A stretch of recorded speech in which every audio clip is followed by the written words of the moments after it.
한 여인이 지혜롭기로 소문난 현인을 찾아갔다고 합니다. 아이를 어떻게 키울지 좀 알려주세요. 현인이 여인을 정원으로 데려갑니다. 한번 뽑아보세요. 갓 심은 나무를 뽑으라는 거예요. 손쉽게 이 어린 나무는 뽑혀버렸습니다. 둘째 나무로 데리고 갑니다. 뽑아보세요. 며칠 전에 심은 나무예요. 약간은 좀 더 어려웠지만 그러나 힘 한번 쓰니까 쑥 하면서 뽑혔습니다. 이제는 꽤 오래 지난 나무를 뽑으라고 합니다. 정말 안 뽑힙니다. 땀을 뻘뻘 흘렸습니다. 하지만 그래도 온 힘을 다하니까 뿌리채 우두둑 하더니 땅 밖으로 끌려 나왔습니다. 마지막으로 이제는 깊이 뿌리를 박은 나무를 뽑아 보라는 것입니다. 아무리 해봐도 뽑히지를 않습니다. 그 모습을 본 현인이 마무리를 짓습니다. 바로 그와 같습니다. 어릴 때 심겨진 습관이라고 하는 것은 깊은 뿌리를 내립니다. 바꾸기가 어렵습니다. 어린 때부터 좋은 습관을 가질 수 있도록 그렇게 양육을 하세요. 우리가 인생 살다 보면 승리하는 이유가 있습니다. 패배에도 보면 이유가 분명히 있습니다. 그런데 승리하게 만드는 이기는 습관이 있는가 하면 패배에도 분명한 패배의 습관이 있습니다. 특별히 우리들 크리스천에게 하나님께서 세우신 이기는 습관이 있습니다. 오늘 이 본문 말씀을 통해서 그것이 과연 무엇일까? 이기는 습관 알아보고자 합니다. 첫 번째로는 하나님이 승리의 근원이심을 기억하라는 것입니다. 과거의 대영 제국이 식민지를 정복할 때 쓰던 전략이 있습니다. 영어로 divide and rule 이라고 하는 전략입니다. 바꾸면 분열시킨 이후에 통치하라. 뭉치면 살고 흩어지면 죽는다 라고 하는 말도 있지 않습니까? divide, 다 분열을 시키는 거예요. 분열을.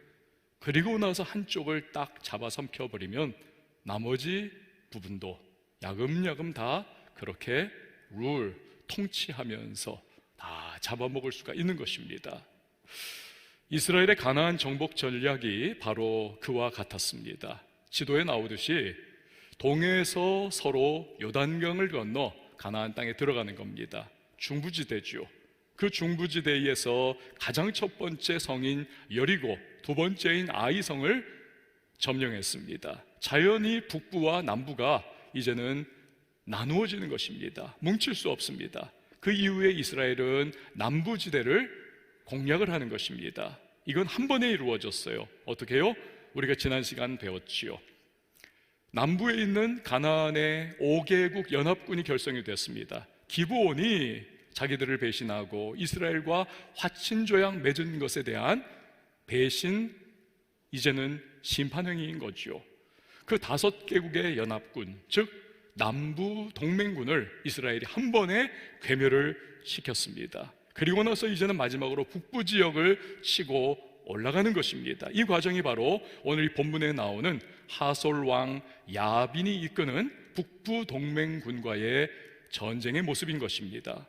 모든 전쟁이 그렇지만 특별히 북부 동맹군과의 이 전쟁은요, 그야말로 이스라엘과 가나안 족속 모두의 사활이 걸린 싸움입니다. 왜냐하면 이미 중부와 남부를 다 집어삼킨 이스라엘을 북부 동맹이 막지 못하면 가나안은 전부 이스라엘에게 지배를 받을 수밖에 없습니다. 이스라엘 역시 마찬가지 입장이죠. 북부 동맹군과의 이 결전에서 승리하지 못한다면 그동안 쌓아올린 공든탑 다 무너져 내리는 겁니다.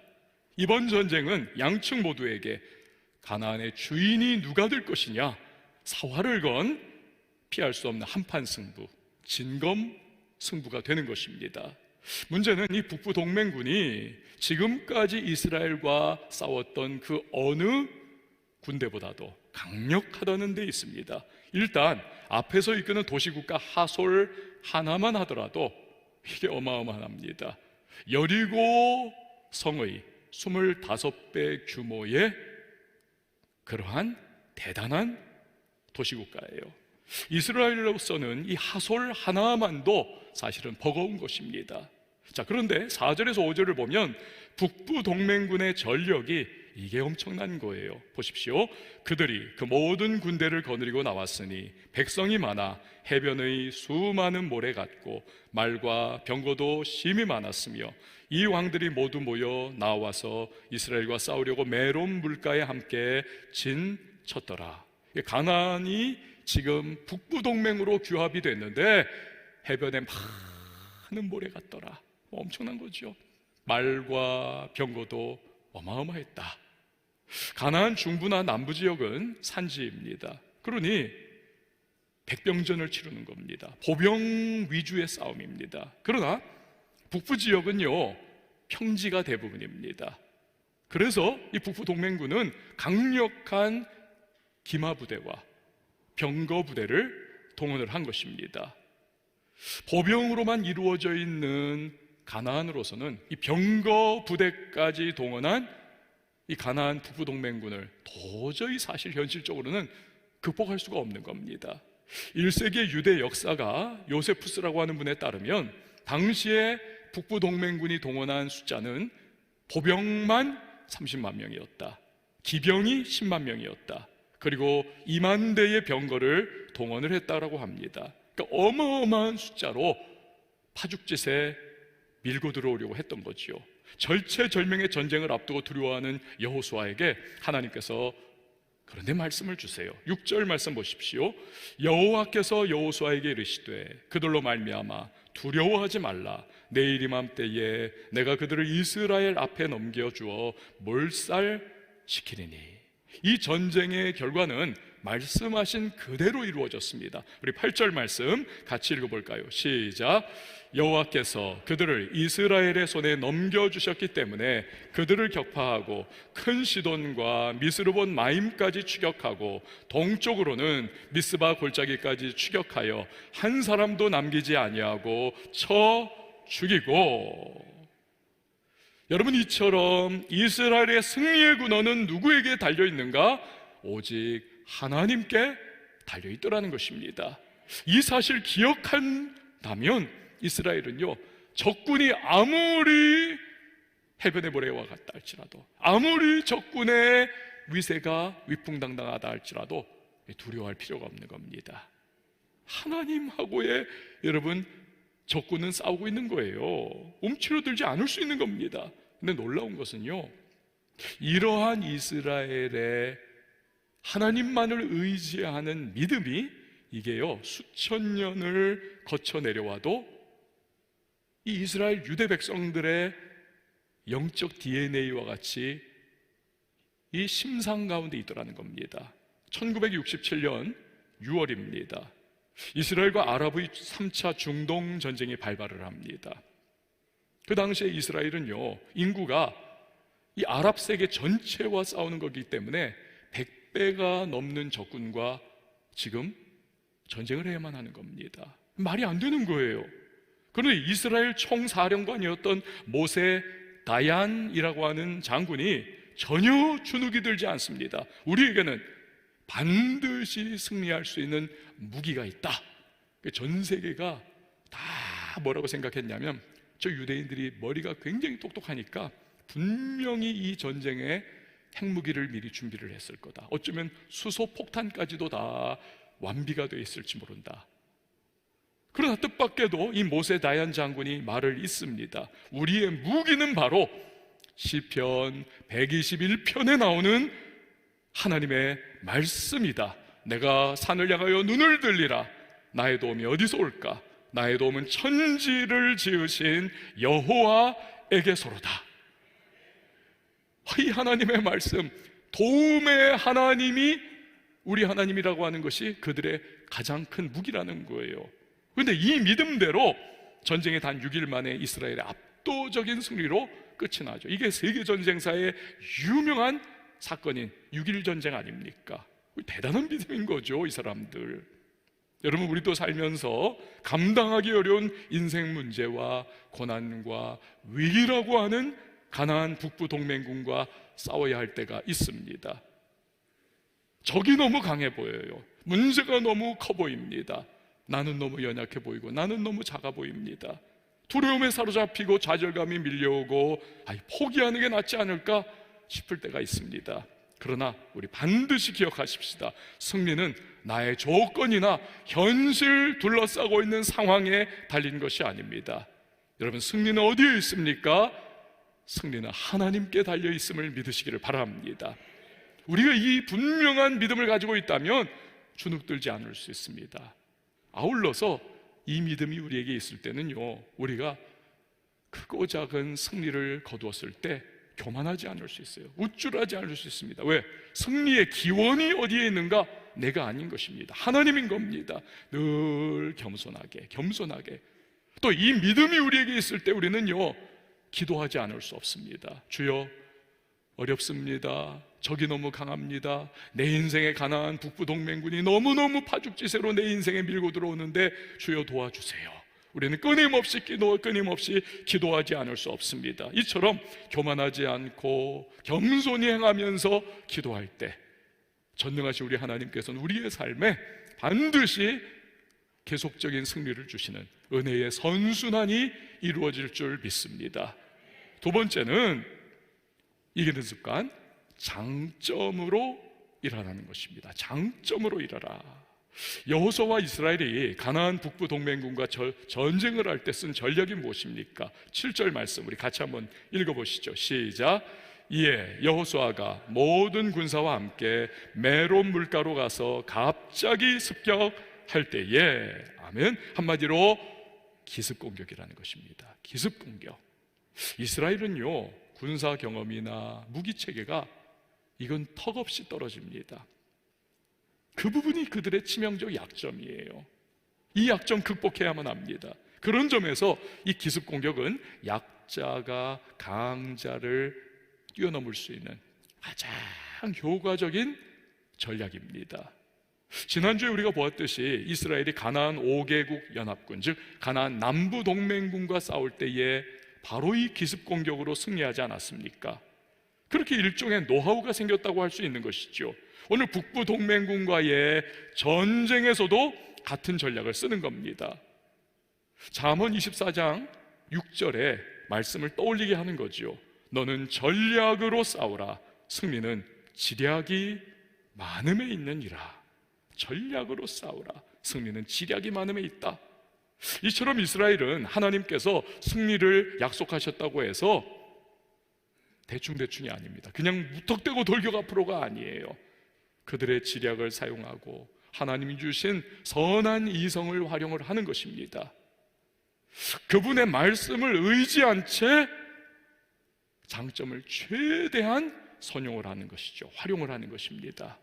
임진왜란 당시에 이순신 장군, 수군 통제사로 그가 해전을 이끕니다. 절대적으로 열세였던 조선의 수군.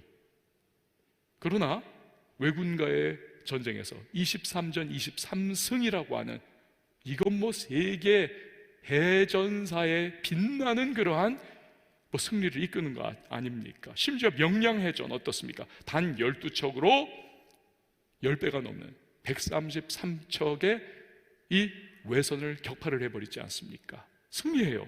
비법이 뭔가요? 이 외선들은요, 속도는 굉장히 빨랐다고 합니다. 조선 수군의 그 배에 비해서. 그러나 회전이 갑자기 필요한 그 순간순간에 이 회전이 잘 안 되는, 이게 좀 느린 그러한 구석이 있었다는 겁니다. 또 삼나무로 대부분 이 외선들이 만들어져 가지고 충격에 약했다고 그래요. 충격에. 반면에 조선의 수군은 이 배가요, 판옥선입니다. 즉 이렇게 판자와 같은 그러한 쭉 둘러가지고, 이게요 장점이 뭐냐면 회전력이 굉장히 좋다는 겁니다. 팍팍 방향을 턴을 할 수가 있는 거예요. 순간적으로. 또 측면에 그 당시 조선의 총통, 이 대포가 아주 잘 발달이 되어 있었는데 쫙 측면에다가 그 대포를 비치를 해놨다는 겁니다. 배치를. 이순신이 이 점을 잘 활용했다 그래요. 그래서 일단 넓은 그러한 바다로 외선들을 다 유인을 해나갑니다. 그러다가는 순간적으로 배를 회전시켜가지고 측면으로 위치하게 해서 완전히 일제 사격, 그 대포를 일제 사격을 한다는 거예요. 꽝 하면서. 그래가지고는 이 외선들이 속수무책으로 수장됐다는 거 아닙니까? 삼나무로 만든 충격에 약한 그러한 구조를 또 이용해가지고 충격을 막 가했다는 거예요. 부딪히기, 꽝꽝 부딪히면 그냥 남해바다에 다 외선들이 부서져가지고 수장돼 버리는 그런 상황들, 이처럼 장점을 최대로 뽑아내가지고 승리를 했다는 것입니다. 이스라엘의 기습 공격이 잘 먹혀 들어갈 수 있는 이유 중에 하나는 가나안의 남부 동맹이나 북부 동맹이나 할 것 없이 평시 상태에, 평화 상태에는 자기들의 독립 도시국가로서의 삶을 흩어져 살아갑니다. 일단 전시체제가 되면 이제는 규합을 하는 거죠. 그러다 보니까 일사불란한 진두지휘 체제를 가지는 데 있어서 시간의 갭이 있습니다. 어느 정도가 필요해요. 근데 여호수아가 이끄는 이스라엘이 바로 그 시점에 기습 공격으로 치고 들어가는 것입니다. 결과가 무엇입니까? 하나님의 도우심 가운데 장점을 최대한 발휘하니까 이스라엘이 빛나는 승리를 거두더라는 것이죠. 여러분, 우리에게 한번 적용해 보십시오. 하나님께서 우리 각자에게 장점을 주셨습니다. 우리 나름의 강점이 있습니다. 고유한 은사를 주셨습니다. 우리에게는요, 특징들이 다 있습니다. 특징들이. 화요일에 우리 교육자들은 이제 교육자 회의를 합니다. 근데 이제 경건회를 먼저 일부에 하는데, 그때 이제 저는 매주마다 정말 한 번도 빼놓은 적이 없어요. 야, 이거 정말 다양하구나, 그 생각을 해요. 늘.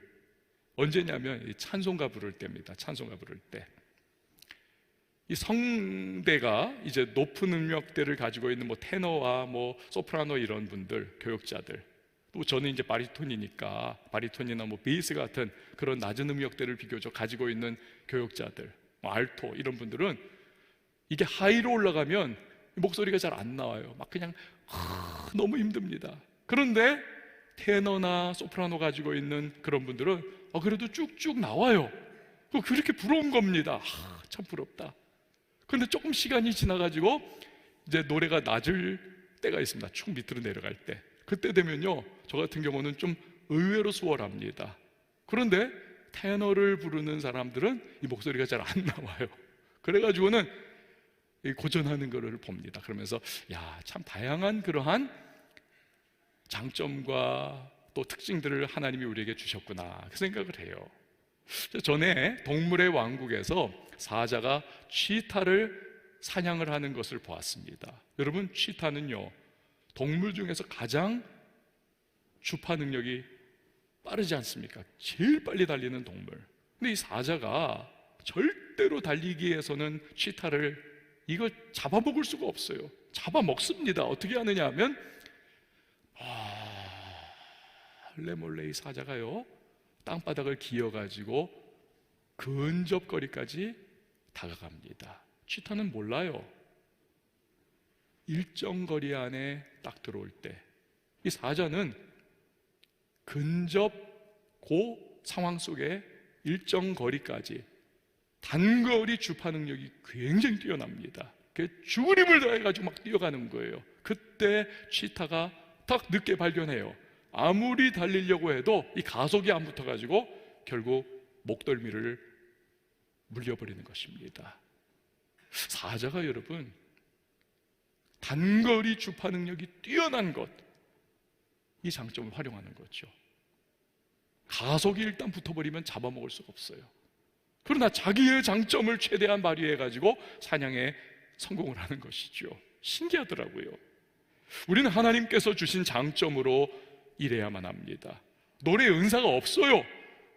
그런데 가수들 보면서 나는 평생 나 노래에 도전해서 나 가수 해볼래, 필패합니다. 요즘에 수우파라고 스트리트 우먼 파이터라고 해가지고 춤 배틀하는 그러한 굉장히 인기 있지 않습니까? 그게 너무너무 멋있다고 해가지고 몸치예요, 몸치 저처럼. 근데 막 춤으로 내가 인생 승부해 보겠다, 안 되는 거죠. 안 되는 겁니다. 만약에 골리앗과 싸우려고 했던 소년 다윗이 그 사울이 입혀주는 그 무거운 군복을 입고 자기가 평소에 쓰지도 않았던 휘두르는 법도 모르는 사울의 칼을 가지고 나갔다. 여러분, 골리앗을 이길 수 있었을까요? 큰일 나는 겁니다. 그러나 평소에 너무나 양치는 목동 생활하면서 손에 착착착 감기는 그 물맷돌 가지고 나가는 거예요. 그거 휘두르면서 하나님을 신뢰하면서 하나님이 주신 은사와 장점을 발휘해서 뛰어나가니까 골리앗을 쓰러뜨리고 나라를 구해내는 것입니다. 여러분, 장점으로 일해야만 합니다. 그래야 승리가 있습니다. 또한 그게 나를 창조하신 하나님을 존중해드리는 비결이기도 한 거죠. 자꾸 다른 사람 가지고 있는 은사와 장점과 다른 사람과 비교하면서 나는 왜 이럴까? 왜 하나님은 나에게 이렇게 저 사람에게 편파적으로 다 주시고 나는 안 그럴까? 하나님께서 너 도대체 왜 그러냐는 거예요. 속 터진다는 겁니다. 사랑하는 여러분, 지금부터 내 장점이 과연 무엇일까? 이걸 잘 기도하는 가운데에 깨달아 가시기를 바라요. 자녀 양육하십니까? 자녀도 여러분 자꾸 공부로만 몰아가려고 하지 마세요. 아무리 이거 정말 우리가 정직하게 말하면 어떻습니까? 아무리 공부를 하려고 해도 이 공부머리가 안 되는 그런 경우들이 있습니다. 그걸 가지고서는 너 도대체 누구 닮아서 그러냐 막 그냥 달달 볶아요, 멸치처럼. 누구 닮았습니까? 나 닮은 거예요. 안 되는 겁니다. 안 돼요. 빨리 자녀의 장점을 파악해가지고 불신앙적인 것이 아니라면 그 길로 나갈 수 있도록 이 부모가 가이드를 잘 터주는 그러한 지혜가 필요하죠. 이 세상에 여러분, 공부머리 말고도 생활머리가 얼마나 필요한 일이 많습니까? 공부 말고도 성공할 수 있고 하나님 맡기신 사명 누구보다 잘 감당하는 경우들이 얼마나 많습니까? 오프라 윈프리라고 하는 분은 세계적인 토크쇼 진행자이자 세계 여성 지도자 중에 손꼽히는 그러한 사람이 아닙니까? 너무나 열악한 어린 시절 극복하고 22살에 방송국의 뉴스 앵커로 발탁이 됐습니다. 사람들이 다 너무너무 부러워하는 자리죠. 그러나 딱 첫날에 뉴스 앵커를 해봤더니 그 방송 PD가 이거 아니올시다 야, 그래가지고는 별로 인기도 없는 아침 토크쇼 공동 진행자로 추락을 했습니다. 얼마나 낙심되는 그런 상황입니까? 꿈이 완전히 확 꺼진 상황인 거죠. 그런데요, 이 오프라 윈프리가 첫날 그 아침 토크쇼 공동 진행을 하고 마치고 나서 하나님 앞에 정말 너무너무 감사했다는 거예요. 왜? 이제 보니까 나한테 이게 맞는다는 겁니다. 내가 정말 이거 하니까 정말 말도 잘 나오고 너무너무 이게 내가 평생 해야 될 거라는 그 확신을 얻었다는 거예요. 자기의 장점이 무엇이냐, 내가 어디에 맞느냐, 무엇을 해야 하느냐, 하나님께서 나를 어떻게 창조하셨느냐, 이 장점을 향해 나가니까 결국 최고가 된 거죠. 여러분, 주님 신뢰하면서 주께서 주신 장점으로, 강점으로 특징을 주신 그 부분 붙잡고 여러분 일하시기를 바랍니다. 그래야 승리가 있고 그래야 만족이 있습니다. 세 번째로는 이기는 습관입니다. 하나님을 향한 시선을 빼앗는 방해물을 제거하라는 것입니다. 가나안 북부 동맹군과 일대 전투를 앞둔 여호수아에게 하나님께서 내리신 명령이 있습니다. 자, 6절 말씀 우리 같이 읽어봅니다. 시작. 여호와께서 여호수아에게 이르시되 그들로 말미암아 두려워하지 말라. 내일 이맘때에 내가 그들을 이스라엘 앞에 넘겨주어 몰살시키리니 너는 그들의 발 뒷발의 힘줄을 끊고 그들의 병거를 불사르라 하시니라. 아멘. 그러니까 승리를 거둔 이스라엘이 이 말씀, 이 명령 그대로 준행을 합니다. 지금도 여러분 전쟁의 결정적인 요소 중에 하나는 기동성과 전투 능력이 아닙니까? 그런 점에서 고대 사회의 말과 병거라고 하는 것은 기동성과 전투 능력 그 자체였습니다. 그야말로 전쟁의 승패를 좌우할 게임 체인저. 왜 하나님은 이것을 다 말의 뒷발 힘줄을 끊고 병거는 불살라버리라고 했습니까? 그거 잘 활용해가지고 이스라엘이 가나안 정복전쟁 마무리하는 일에 선용하면 얼마나 좋아요. 그렇지 않다는 것입니다. 그것이 하나님의 시선을 빼앗고 하나님만 전적으로 의지하는 마음을 빼앗아 버린다는 거죠. 인간의 나약함인 것이지요. 처음 가진 마음과 가면 갈수록 달라지는 죄악된 본성에서 나오는 연약함. 여러분, 전쟁은 여호와께 속한 것입니다. 그렇기 때문에 이스라엘은 이길 수 없는 전쟁에서 지금까지 승리를 거두어 왔습니다. 만일 다른 것에 시선 뺏기고 하나님만 의지하는 그 심령을 놓아버린다면 그들은 망할 수밖에 없는 것이지요.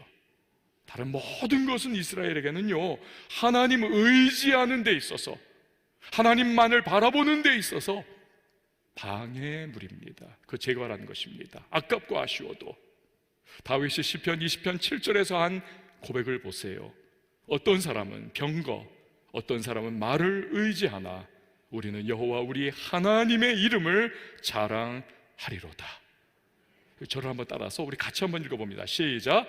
어떤 사람은 병거, 어떤 사람은 말을 의지하나 우리는 여호와 우리 하나님의 이름을 자랑하리로다. 아멘. 오직 하나님께만 시선을 두고 그 하나님만을 의지하겠다라고 하는 단호한 신앙 고백, 이게 다윗이었던 것입니다. 반면에 그 아들 솔로몬, 엄청난 말들을 정말 애굽에서 수입하지 않습니까? 그러니까 여기서부터 벌써 그의 영성이 무너져가고 타락하기 시작했던 거죠. 나중에는 하나님 완전히 놔버리고는 우상숭배에 확 빠져들지 않습니까? 사탄은 언제나 우리에게 하나님 외에 다른 것에 초점을 빼앗기게 만듭니다.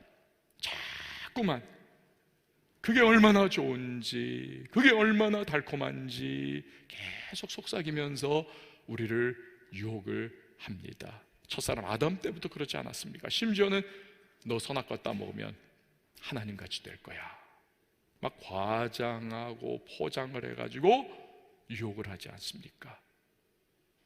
오늘날도 그렇죠.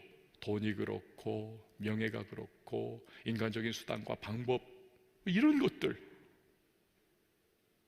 이것들이 우리에게 얼마나 큰 이익을 줄지 자꾸 우리의 마음을 격동시키고 우리의 마음을 혼미케 하고 하나님에게서 시선을 뺏게 만드는 이 마귀의 전략입니다. 사탄에게 속아서 선악과의 시선을 뺏기니까 두려움과 죄와 죽음이 다가왔듯 우리의 시선을 하나님 대신 다른 것에 빼앗긴다. 하나님 의지하는 마음을 놓아버린다. 망할 수밖에 없는 것입니다. 폭망하는 거죠. 사랑하는 여러분, 세상이 볼 때 아무리 미련해 보여도, 아무리 어리석어 보여도 우리의 시선은 주님께만 고정될 수 있기를 바랍니다. 우리가 하나님만을 의지할 수 있기를 바랍니다. 오늘 내가 의지하는 말과 오늘 내가 의지하는 병거가 있습니까? 여러분, 그 말에 힘줄을 끊어버리셔야 합니다. 그 병거를 불태워 버리셔야만 합니다. 그런다면 하나님 그분께서 직접 우리의 불말이 되어주시고 우리의 불병거가 되어주셔서 우리를 승리하게 인도해 주실 줄 믿으시기를 바랍니다. 사도 바울을 보세요. 자기의 약함을 놓고 3번 간구합니다. 이 약한 질병을 떠나가게 해달라고. 그러나 그가 깊은 기도 가운데 깨닫는 것이 무엇입니까? 아하, 그렇구나, 약함이 강함이구나. 내가 3층 하늘에까지 올라가서 말할 수 없는 것을 보았고 들을 수 없는 것을 들었는데 여기 내가 교만하게 되면 내가 이단 교주되지, 내가 하나님 떠나지. 교만하지 않게 하시려고 하나님의 안전장치를, 내게 약함이라고 하는 가시를 두었구나. 그렇구나, 약함이 곧 나의 강함이구나. 하나님만 의지하니까. 여러분, 이걸 깨달은 바울이 결론을 내리죠. 고린도서 12장 10절 말씀, 내가 약할 그때에 곧 강함이니라. 약할 그때 곧 강함이다. 여러분, 그렇습니다. 하나님께만 시선을 두는 것이, 주님만 의지하는 것이 우리의 승리의 비결임을 기억하시기를 바랍니다. 저 팔레스타인에 유학을 간 어느 목사님께서 그 성경에 정말 시편도 그렇고 구약 성경에도 그렇고 예수님의 여러 가지 비유에서도 그렇고 목자와 양의 관계가 정말 어떤 걸까 너무 궁금해가지고 몇 달 동안 그 목동을 쫓아다니면서 같이 살았다 그래요. 얼마나 고달팠는지 모른답니다. 목자와 양들이 목초지를 찾아서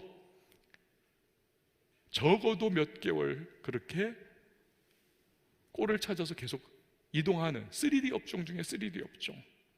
그래도 여러 가지 교훈을 받으면서 그렇게 지내는데 어느 날 갑자기 심한 폭풍우가 쳤다고 합니다. 그러니 피할 곳이 있어야죠. 그 지역에는 동굴이 하나가 있었답니다.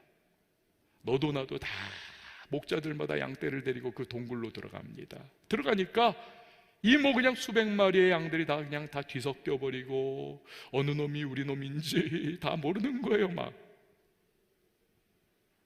시간 지나니까 폭풍우가 그쳤습니다. 이 목사님이 궁금했대요. 아, 양들을 어떻게 분류를 해서 다 이끌어갈까? 근데요, 너무 간단하더라는 것입니다. 일단 A라고 하는 목자가 먼저 동굴을 나가면서 노래를 부르더래요. 그 노래 이런 거 아니었을까요? 주는 나를 기르시는 목자요, 나는 주님의 귀한 어린 양, 이러면서 노래를 응얼응얼 부르면서 나가니까 이 양떼들이 누워서 자다가 목자의 노래를 듣고는 팔딱 깨가지고는 일어나서 야, 주섬주섬 우리 챙겨서 가자 하면서 목자 따라가더라는 겁니다. B라고 하는 목자가 이제는 또 노래 부르면서 나가니까 그 양떼들이 또 일어나가지고는 보따리 싸가지고 목자 쫓아가더래요. C라고 하는 목자도 가니까 그 노래에 따라서 또 가더라는, 전혀 문제가 하나도 없더라는 겁니다. 이 목사님이 너무너무 은혜를 받았어요. 그렇구나, 양은 목자의 음성을 듣는 것이구나. 목자의 음성을 듣고 그 목자에게만 시선을 고정한 채 따라가면 좋은 목자가 양을 푸른 풀밭, 맑은 물가로 인도하여 부족함 없게 하는구나. 모든 악한 짐승으로부터 지켜주는구나. 사랑하는 여러분, 우리도 우리의 진정한 목자 되시는 예수님께만 우리의 시선을 둘 수 있길 바랍니다. 그분만을 우리가 의지할 수 있기를 바랍니다. 오늘 우리가 이스라엘의 이기는 습관을 살펴보았습니다. 하나님이 우리의 진정한 승리의 근원임을 우리는 기억해야만 하겠습니다. 그리고 우리는 장점으로 일해야만 하겠습니다. 세 번째로, 하나님을 향한 시선을 빼앗는 방해물을 제거해야 하겠습니다. 올 한 해 여러분 이기는 습관 이거 가지고 우리 주님 신뢰하면서 승리의 발걸음을 내디딜 수 있는 저와 여러분 될 수 있기를 예수님의 이름으로 축원을 드립니다. 이 시간에 함께 찬양하도록 하겠습니다. 우리 2주 앞에서 계속 불렀던 은혜로운 찬양이지요. 오늘도 함께 부르면서 우리 기도하는 시간 가지도록 하겠습니다.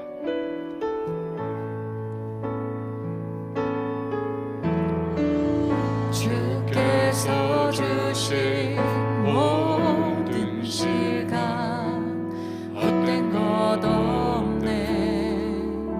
그 어느 것도 주의 뜻 알기 어려워도 이유 있음을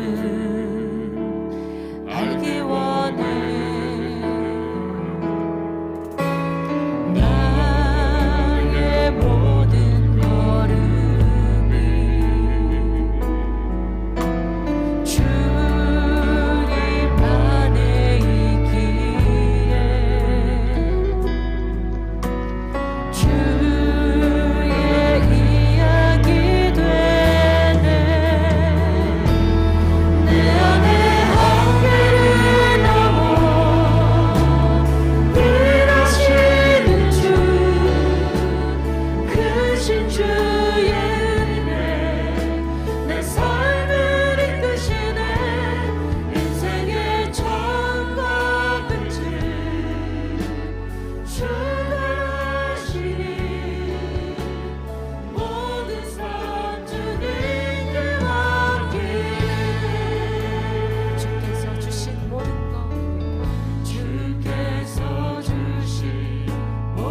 주님이 바로 그런 하나님이십니다.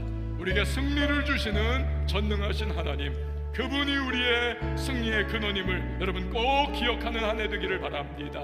주님 주신 장점이 있습니다. 비교의식과 또한 자꾸 판단하면서 불평하는 것이 아니라 주께서 주신 나의 특징, 나의 장점, 나의 은사, 나의 강점으로 일할 수 있길 바랍니다. 하나님의 향한 시선 빼앗는 그 말은 무엇입니까? 그 병거는 무엇입니까? 그 말에 힘줄을 끊으세요. 그 병거를 불태우세요. 주님만 의지하며 나가는 방해물 제거하며 주여 이기는 습관으로 이 한 해를 전진해 나갈 수 있도록 도와달라고 오늘 말씀 기억하며 우리 기도하기를 원합니다. 함께 기도합니다. 하나님 아버지 감사합니다. 전능하신 주 하나님 아버지, 이 말씀 붙잡고 우리들 한 해를 담대한 믿음으로 나갈 수 있기를 원합니다. 우리의 승리의 근원은 하나님께 있음을 하나님 우리 신뢰하며 나가게 해 주시옵소서. 주님이 주신 장점으로 나갈 수 있도록 주여 도와주시옵소서. 아버지 하나님이여, 주님께로부터 나의 시선을 분쇄시키는 여러 가지 나의 말, 나의 병거, 하나님 그 말에 힘줄을 끊고 그 병거를 불태우며 오직 주님께 나의 시선을 고정하고 주님만을 의지하며 나갈 수 있도록 주여 도와주시옵소서. 하나님 2022년 이기는 습관을 통하여서 우리 하나님의 내 삶 속에 역사하심을 경험하며 증거할 수 있는 간증의 손으로 쓰임받는 우리가 되게 하여 주시옵소서. 주님 이 한 해 주의 백성들 하나님 신뢰하며 이기는 습관 끝까지 견지하고 우리 하나님의 역사를 경험하는 복된 한 해가 되게 하여 주시옵소서. 예수님의 이름으로 기도합니다. 아멘.